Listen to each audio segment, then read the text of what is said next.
ఒక కళాయిలో ఆయిల్ పోసుకోవాలి.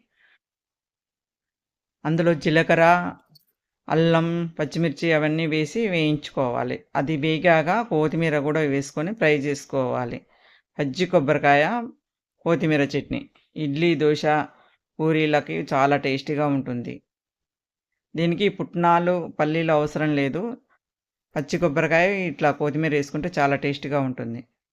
పచ్చి కొబ్బరికాయని చిన్న చిన్న ముక్కలుగా చేసుకొని మిక్సీలో ఒక తిప్పుకోవాలి. ఇలా పౌడర్ అవుతుంది. ఆ తర్వాత ఫ్రై చేసుకున్న మిశ్రమాన్ని వేసుకొని గ్రైండ్ చేసుకోవాలి.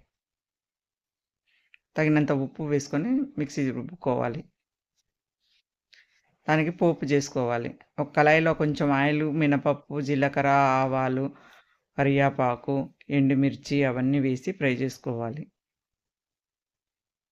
అవన్నీ ఫ్రై అయ్యాక పోపు పెట్టుకోవాలి. అంతే, చాలా టేస్టీగా ఉంటుంది. పచ్చి కొబ్బరికాయ, కొత్తిమీర చట్నీ.